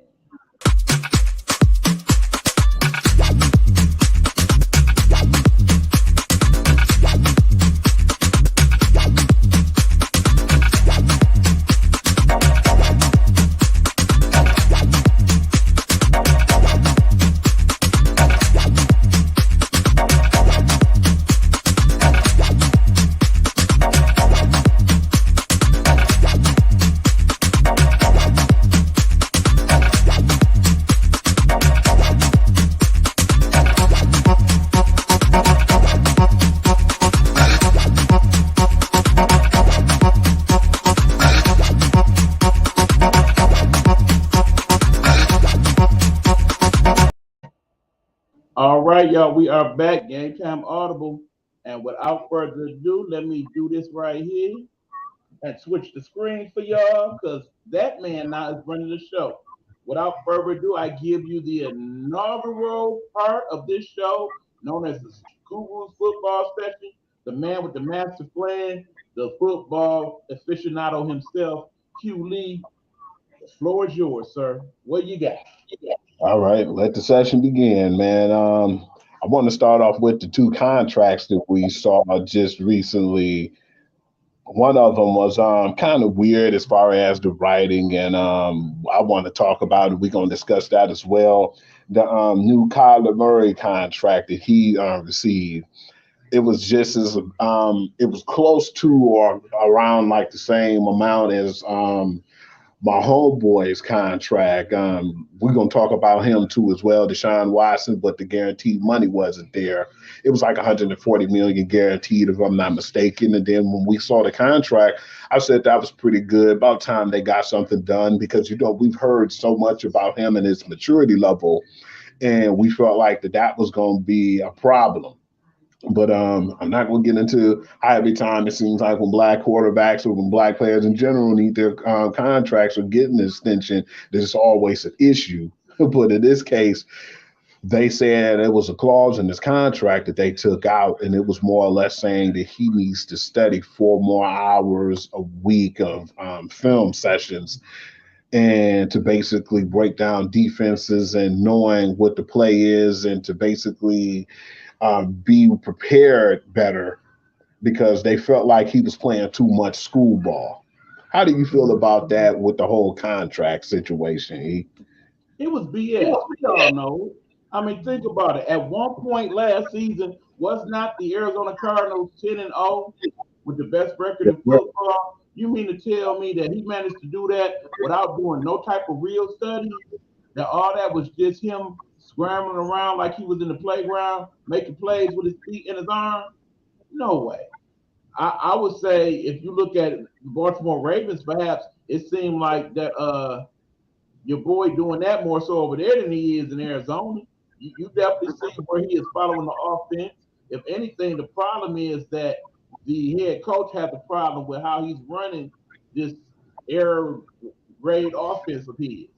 One that seems to be a little bit too complicated. That's why they are losing several people over there from Arizona and they going elsewhere. Like they're trying to do too much. That's not being said in the part of the scenario. And then it just so happens that yes, he is black. And you know how much I hate to bring up the race card and a lot of these things, but you kind of got to go there in this case because I really don't think anybody would have said that about any quarterback that did not have melanation. Keep in mind, let's talk about people such as the Golden Boy himself, Tim Tebow. We all know that he probably could have did a better job in study session and that he tried to use a lot of his athleticism to make plays as opposed to reading defense, whatnot. If you look at some of those Denver Bronco games back during the time he was playing, he was not the best defensive reader of anybody. It's been said of other quarterbacks in recent years that part of the problem was they didn't do a good job. They say that to a certain degree about Baker Mayfield, and that's part of the problem that he does not do a good job of reading defenses and whatnot. But you best believe they would not put that clause in his contract, not the Golden Boy. So the fact that they chose to make Kyler Murray the scapegoat in this thing, I really did not like. And whoever went to leak that, whether it was his people or their people, that was real messy. It was typical politics. Since we're dealing with politics and it's political season, it was that. And I really felt like even if that was part of the contract, it should have never been put out there like that. And more importantly, it probably should have been a clause. That's something they should have talked about behind closed doors and made it happen that way. That's what I think on that here. I was disappointed that he would sign a contract with a clause like that in there in the first place. But at the same time, like you said, what made me even more upset was the fact that when they took ear and they heard how people felt about that whole clause in the contract and when that kind of just went out there on display because nobody knew about it at first and then it just so happened to creep out in the media. And when it came out into the media, they said, okay, it's too big of a distraction now. So we're going to take that out of the actual contract. It's like you said, they wouldn't have did that to a Baker Mayfield or anyone else. It's like they always degrade or downplay black quarterbacks, and they look at them like they're athletes first and then quarterbacks second. That's why I like when we talked recently before we did the show, like earlier last week, when I sent you that with Patrick Mahomes, because Patrick Mahomes was displeased and he felt like it was real tasteless that they always look at them more or less like they're running backs and just pure like athletes versus just being a quarterback. And he said now that we're starting to take over the game and we're the better players in the game as black quarterbacks. And this just don't make no sense to me how they downplay it and they look at us more or less like we're just basically athletes versus having the talent to be a quarterback. Yeah, that part there. I mean, it really, I was disappointed in how all that was dealt with. I got to be honest.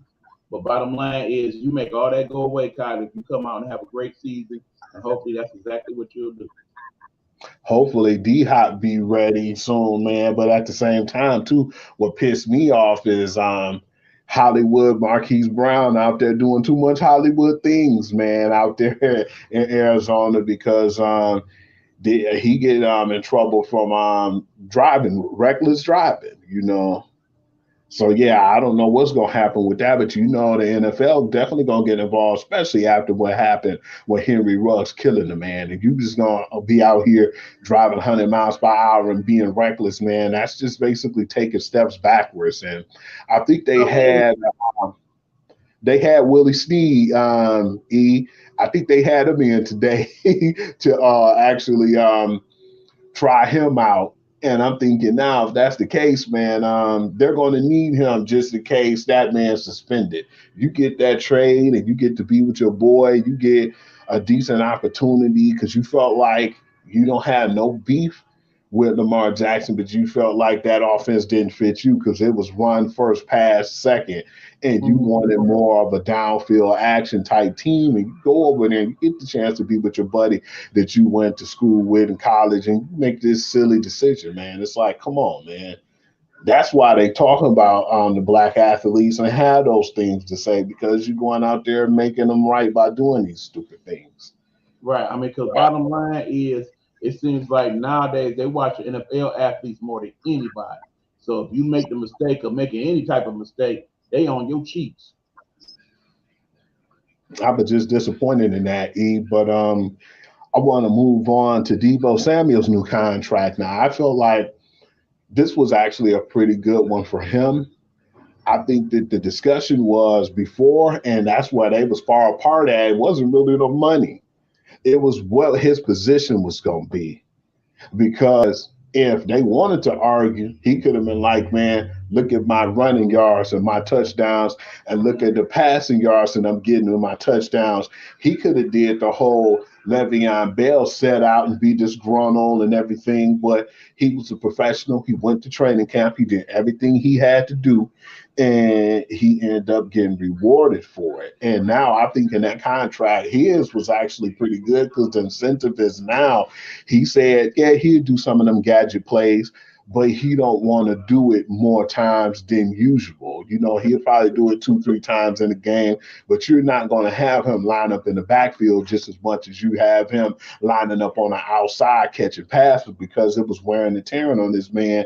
And running backs, man, they don't have longevity in the NFL. You may get 6-7 years. I'd be surprised when they get a chance to, go in that 10-year ratio because the wear and tear of the game, like for instance, Ezekiel Elliott. We seen how great he was when he came out of college, and then all the carries he started to get, and now how it's starting to wear out on him. And that's why they needed that Tony Pollard kid to go over there and be like a 1-2 punch because when you wear down somebody like we're going to go in there and say Cadillac Williams, when you wear and tear on running backs like that, man, they don't have no long shelf life. So, yeah, just hopefully now that they learned their lesson and Deebo and San Francisco can have these next few years and move on and be happy because on that note, we're going to say my man's Jimmy Garoppolo, they said that he is healthy now and he can practice.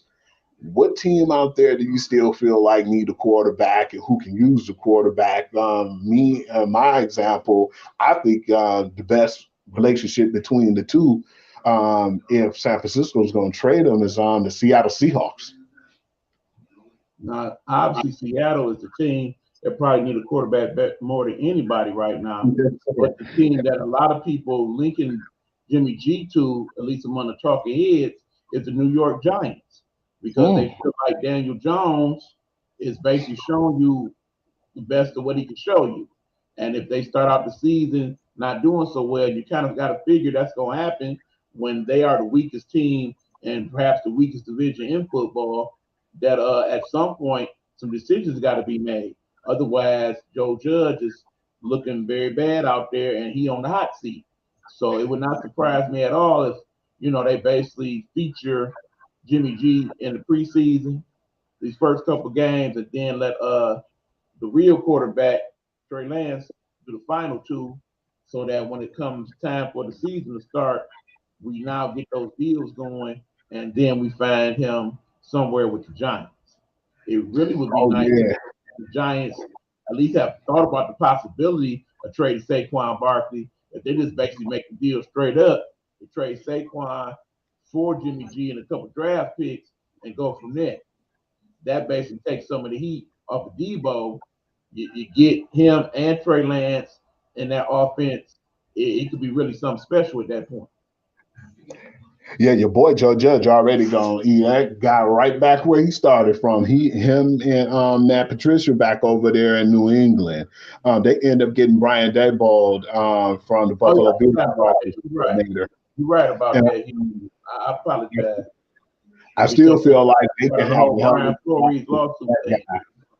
what he brings to the table on offense. We seen it, man. I know firsthand because he was a coach in New England. So, I know what Daboll is capable of. And, I'm definitely looking forward to seeing what he can do. And hopefully he can get the talent over there to actually buy into that offense, man. They seen how the Bills play, man, over there in Western New York. New York trying to get back to their prominence, man, because now the Jets had a really good draft and they're trying to, get back to the playoffs, both teams. But, I think that'll really be a good fit for him, man, because like you said, Daniel Jones, I don't know if he got any more. I was surprised that they actually picked him that far. At first, he showed glimpses of, greatness and showing that he'll be able to excel. But then when you look at him now, it's like he don't keep the ball. He always fumbling. And a lot of times he just make bad decisions. But, sometimes with the quarterbacks, man, it take them just a little longer to buy into a system. But the worst part about it, the worst thing that ever could have happened is now it's a whole new system. So let's hope that he can thrive there, because if not, that would be a nice place for Jimmy G to go.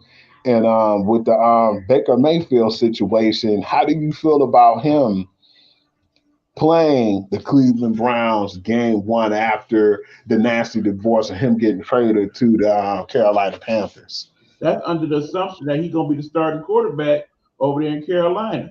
At this point, that's not the case. He ain't been getting the number one reps. It's been your boy. So I think they really don't make that decision to game 3 or game 2. Remember, it's only 3 preseason games now.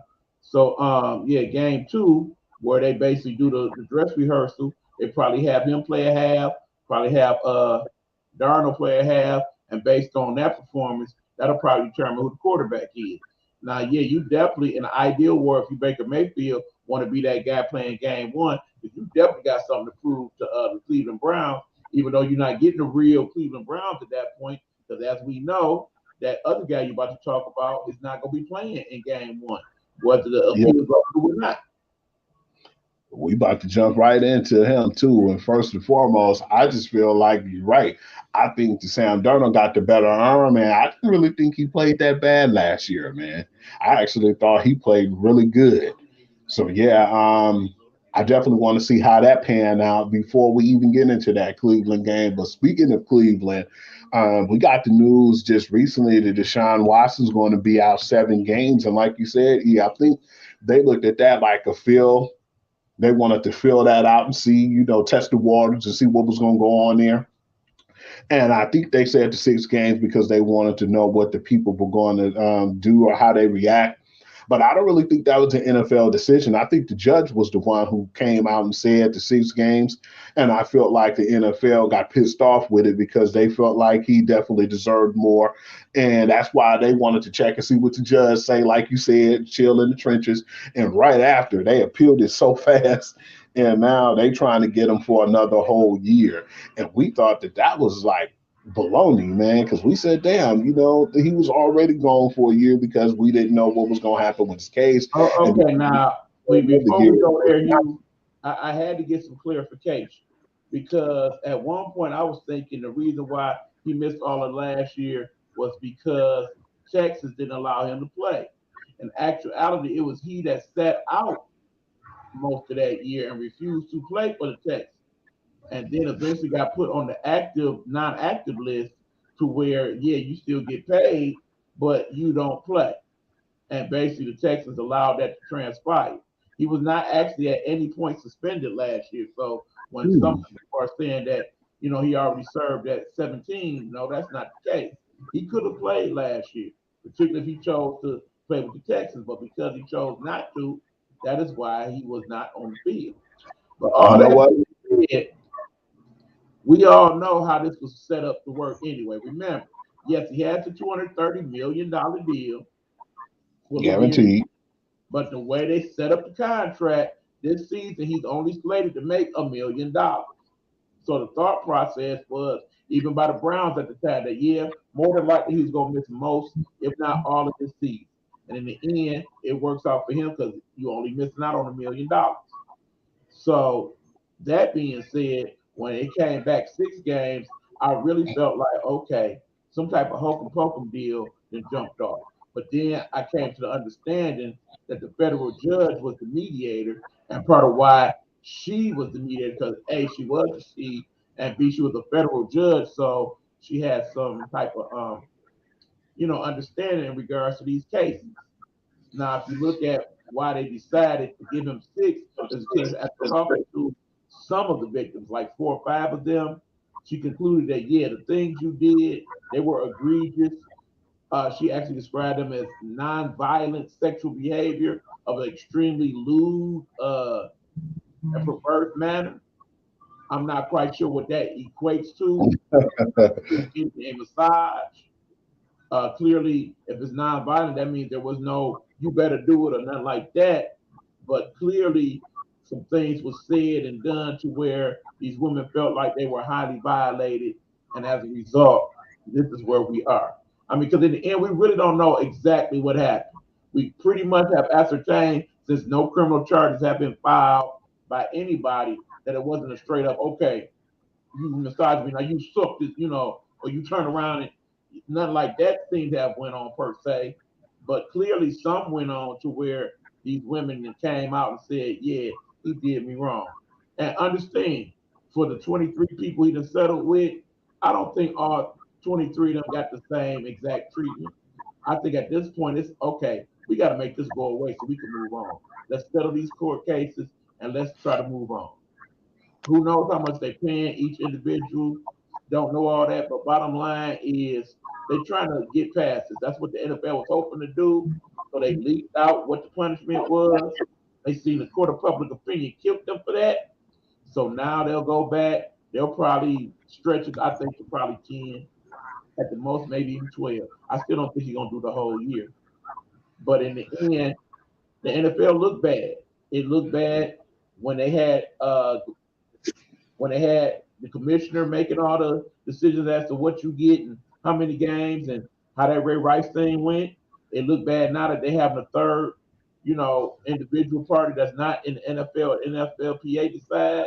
It's like, damn if they do, damn if they don't. Because right now it appears that when it comes to the NFL and women, there is a definite disconnect.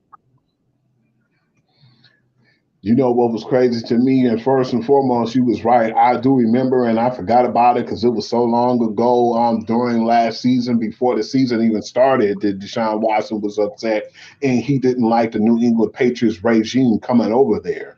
He felt like when Nick Casario came over, he was already upset because they just kept changing and flip flopping everything from what he was used to. And I don't think that he liked that whole way of the Patriot way and how they run things. And he just I felt think a lot of people feel that way. That's why most of these Patriot coaches leaving New England and fail. and that's why he was so disgusted, man, about the whole ordeal. And when that happened, yeah, I know he was disgruntled, but I didn't know that he decided on his own to sit out, man. I was just, I don't know why the Texans kept him if it was that bad in that organization. But what really surprised me too was what I heard too from Ben Roethlisberger, man. Did you hear his comments? No, I didn't. Now, you know, he was the golden child of using strong force, and you know, he did his sexual acts was, you know, on the lines of raping the women. Yeah. This happened in 2 cases. Let me tell you what this joker said right quick, man. Deshaun Watson should be banned from the NFL for life. You can't have any sexual predators be in the face of the league. Is he serious? Is he serious? Granted, they've been basically going to look past everything he did, and he's still going to first-round Hall of Fame. But for him to have the audacity based on his previous to make that bold statement is ridiculous. He the poster child of that. Pretty much. And he, I mean, how you got audacity? How can you even look at yourself in the mirror and say something that crazy when you know that you started all that stuff? And they turn the naked eye, and you know, we got to put race in this again. They turn the naked eye because he's white and he's not of color. And now he comes out and talk this bullshit. And you know, I don't even really like to say, and we try to keep it professional and keep the cursing out of, you know, that. But that made me mad when I read that, man, because I thought it was a joke at first when he said that. Well, you know, I like to see the passion come out sometimes too. So I ain't mad at you saying it like that. But when all is said and done, man, this dude is eventually gonna play football again. And at some point, it's up to him to resurrect what's up his career. Basically, you got the option of just being mediocre, and then people will be like, see, he wasn't worth all that anyway. Or you basically turn it around, much like a Michael Vick did after his conviction for the dog thing, and you earn your respect back from most people. As far as some people go, it don't matter what you do now. You come out for Cleveland and win the next 3 Super Bowls. Some people ain't never gonna forgive you for what you did, even though we all probably to this day will never know what he did, unless of course Absolutely. one of the other people that he didn't settle with come out and talk about it, because part of the settlements for all these women is they are signing these non-disclosures, so they're not to talk about what happened between him and her. But I really feel like, did he do something? Clearly. How bad was it? I can only know. I think there was some type of consensual sex that was involved. I think things got out of hand. Kind of like when we go back to the whole Kobe Bryant thing, not to tarnish him, because you know people get mad when you talk bad about Kobe these days. But we all know what happened in that trial, and in the end, he did sodomize that girl. We know it. Granted, she was a garden tool, but what happened happened. What happened in some of these cases? He asked for a little this and this, and then ended up getting that and that he wasn't supposed to. Or there was a whole yacht situation that went on during the process. That's a little inside joke between me and the guru about the Yahtzee thing, but you know what I'm saying. And you know, DK Metcalf had one of those similar type deals that Debo Samuels had, but do you think that he's being cheated or he's kind of short-handed as far as, do you think it was a mistake? Because I'm looking at it like, why would you sign that contract and you don't even really know the quarterback situation as of thus far? Because right now in your quarterback room, you have what's my man's Geno Smith, right? You got Drew Lock and Drew Lock as your 2 quarterbacks.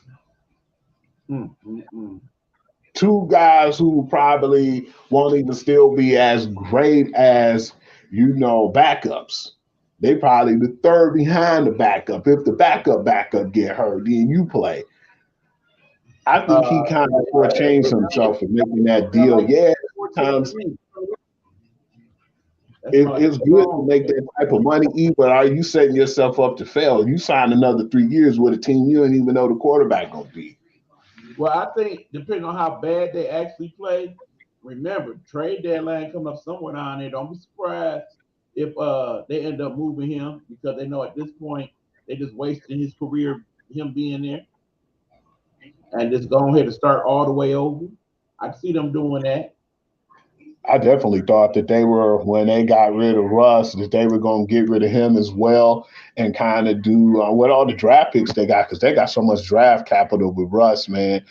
I guess they looking at it like maybe if it don't work out this year with one of them two, or trying to get my man's Jimmy G over there, that they can always look into the next few years or so to get them some more draft picks, especially a first round quarterback. But I got to see who the quarterback's going to be this year. I think it's going to be it's going to be a way stronger class than this last year that just passed.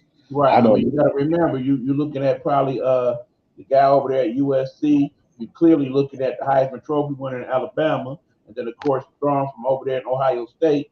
Them three in particular, and then it all kind of goes from there. I mean, hell, you got the quarterback over there at Michigan, McNamara. He might be in that talk if they have a good season. So, who knows? Yeah, they can always have options. So yeah, this could be a make or break year. With Julio, we definitely, I definitely want to talk about that. The Julio Jones going over to Tampa Bay, and then they're saying that this is the healthiest he's been. We looked at last year. I thought he was going to be okay over there when he played with the Titans, but no disrespect, man. I mean, he definitely was playing with Ryan Tannehill, and Ryan Tannehill is like he's built with a better team, but he's damn near like a poor man Ryan Fitzpatrick. He's not going to sling it like Ryan did. He make his pick and choose his plays. But losing A.J. Brown definitely ain't helped neither now. Even though I know the Traylon Burke kid going to be good, but I just don't still feel like he was the answer. But at the same time, can he stay healthy, But what I thought at first is that when they got Julio, which big ups to Skip, because he's been talking about this like before, he even joined the team. I think more or less they were able to get the money when Gronk decided to finally officially retire to get Julio, because I didn't think they would have had it if Gronk came back. But I thought that was just going to be something to say, okay, we're going to fill in, for right now if Godwin won't be ready. But now they saying Godwin will be ready, and he's doing OTAs and training camp, and he's going to be, like a week one starter. Does that make them to the point where they'll be more of a threat? Or does it just make it seem like, well, we just got to see where Julio's at in his career right now? Because I still feel like he lost the step, but at the same time, playing with Drady, man, he definitely going to make you look good. Bottom line, we know at this point in Julio's career, he is a possession receiver. In an ideal world, we all know whose spot Julio Jones is taking in that Buccaneers offense. He is this year's Antonio Brown for them. And basically, all they needed him to do is the same thing they needed from Antonio Brown. Get some key possessions on third down, be a nice target in the red zone. Keep in mind that Julio's about 6'3". Some of that leaping ability, I'm sure. So you throw him on one side, you throw Evans on the other, and you play some jump ball every now and then. Because, of course, now that you don't have Gronk, the big target, you got them two. You still got O.J. Howard over there, do you not? Oh, no, O.J. Howard went to the Bills, but now they still have Cameron Brate. That's a pretty big and they got Kyle Rudolph over there now, too. Right. So it's not like they without weapons over there. So in the end, you don't need no great amount of play from Julio. You just need him to show up in spurts during the game. So you get a good 2-3 catches from him, maybe even every other game. I think you got your money's worth out of him. As long as everybody's sleeping on that kid, man, Russell Cage, man. The reason why I know so much about him is when I seen Atlanta playing Tampa Bay last year. He owned the Buccaneers, man. And then to get him in free agency, that's one of their sleeper picks right now, man. That I've seen that was over there. But the last thing I want to talk about, man, if you have anything, you could definitely chime in too. Why isn't my man's paid yet, or one of the highest paid quarterbacks in the league, Lamar Jackson? Do you feel like that he gambling by being his own agent, or do you That's just feel exactly what like, it is. I don't even need huh? no further explanation. That's exactly what it is. It's just like this saying go. A man that is his own lawyer is in charge of a fool. I think it's something to that effect. I think it's the same thing when it comes to this NFL football contract thing. This ain't the game where you can have your mama be your agent like Malik did on the show. Yeah, I understand that he has lawyers and stuff that look over some of the things he's looking at. So it's not like completely him, but even still, I think he's over his head with the whole contract thing. You just seen everybody else get their money now. You're the only one not named, of course, Joe Burrow or your guy over there in San Diego. Well, the other LA team. They always gonna be San Diego Chargers for me. I don't care what you say. But the bottom line is you should already be paid. The reason why you have it is because you not doing your due diligence on your end, and you gambling too much on yourself. So now you got to hope you have a great season. Obviously, if you the MVP, y'all make the playoffs, y'all make the Super Bowl. Yeah, you got big money coming. We know this. But let's just say you have a season like last season, halfway through, you done ran a little too much, you done got hurt. Now it's like, okay, we might well go ahead and sign you with the good old hookup. You know what that means? That means, yeah, we just gonna tag you, bruh. We'll let you make what the top 5 players make, and we'll just keep doing that till we decide what we're gonna do with you. Meanwhile, we're gonna draft your potential replacement, and if you don't get it done, we'll just stop popping him in here and there, and there it is. Also, remember, an X factor in the scenario. His replacement last year, I forget the kid's name, but he didn't play too bad for Baltimore. Man, if that guy get a little bit more time, I think that actually, because he had a better passing presence than Right. Lamar. Obviously not as quick and elusive as Lamar, but he did a No, good job of running when he needed to too.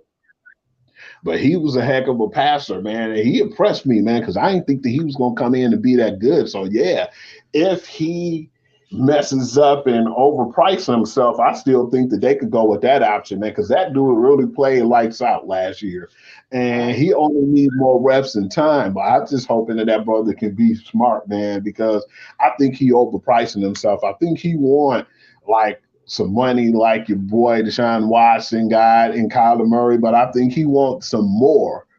And I don't Right. think that he'll be able to get that. He reaching right now, and he just need to get somebody or get some a deal in place to where don't shortchange yourself, but don't try to go too far past the ceiling, because if they don't sign you and then you end up leaving, I still feel like for the most part, you running around and like you said, eat for yourself, playing that school ball and scrambling and throwing the ball and trying to improvise, man, you can't do that all your career, man. You're gonna have to get in there and you're gonna have to pass the ball and you're gonna have to, be an accurate quarterback and clutch, because somebody said something too just recently. It was a defensive coordinator, and they tried to be sneaky when they said it. They said, I don't care how many MVPs this man win, when it comes down to it, when it comes to him putting his arm on the line and playing, we're not afraid of him. We know that he can run and do all the great plays, but when it comes to him and his arm basically winning the game, we don't believe he can do it. Yeah. And like I said, he definitely gonna have that to prove this season. And it ain't gonna be so easy, especially remember him and the AFC were basically between the West alone gonna be quite a shootout, but you're in a pretty decent division yourself. You know, Cleveland being what it is, but you still got Pittsburgh that might do a little something with the new quarterback situation, and you definitely got to deal with what's going on in Cincinnati. They are probably the favorites to win not only the division, but maybe even win the AFC. So you definitely got to put in some work to prove that you are worth the big bucks that some of your counterparts are getting, and not just because you got the awesome legs, but because you can also throw the ball and make quality decisions, particularly in the fourth quarter. So that being said, I only got a couple other questions, but it's kind of more in regards to what you got planned for your segment of the show called the football session. What other things can we look forward to later on as the year progresses? Man, I want to break down some of the college games. We're going to break down a lot of the college games, and we're going to basically dissect who's going to win and, pick the winners and losers of the games. And we're going to do that with the football games too as well, and try to break down a little bit of the film and what's going to happen between the two teams and, see who had the best chance of winning. And this year, I would actually like to, because we felt a little disappointed because we came up short-handed. We would definitely like to go for the fantasy again. We want to do the fantasy football if people are interested, and we would like to put that back on the table as well.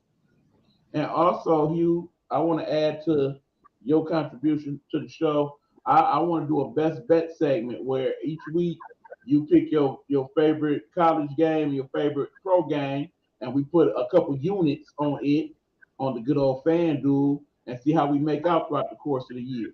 And man, that's awesome, man. My thought is, if we make a little bit of extra units, we can donate that to the charity of our choice at the end of the year. What do you think of that? Hey, man, I'm all in on that. That sounds like a great idea, man. So yeah, I say you do that too. That's just something I thought about. But nonetheless, y'all, we done went on. Keep in mind, we probably won't be doing a lot of 2-hour shows this year. It just worked out that way today because it was so much to talk about, and it's a few things we didn't even get to. But we'll probably throw them in next week later on down the line. But yeah, it was definitely a good first show. I think we covered a lot.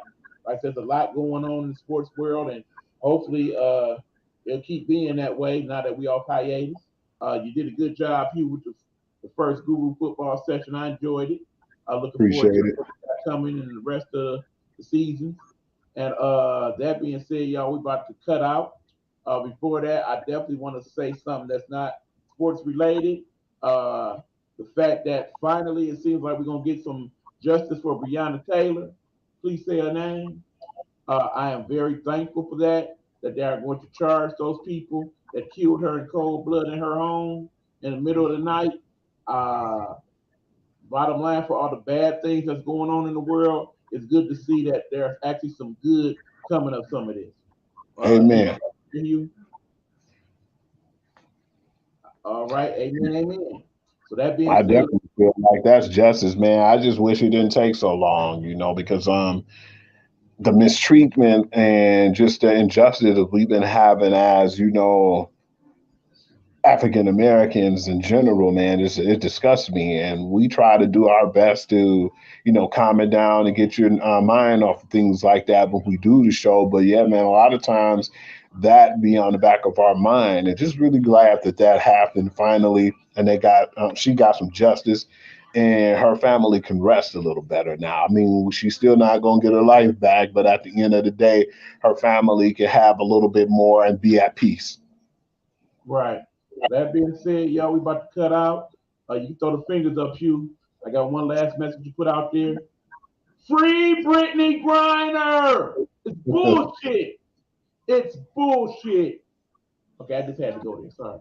But anyway, y'all, we about to head on out. We will catch y'all next week for another episode of Gametime Audible featuring the Guru football session. Looking forward to all of that. All right, Hugh. Throw the fingers up, bro. You know how we do it. And we is out. Peace. Until next.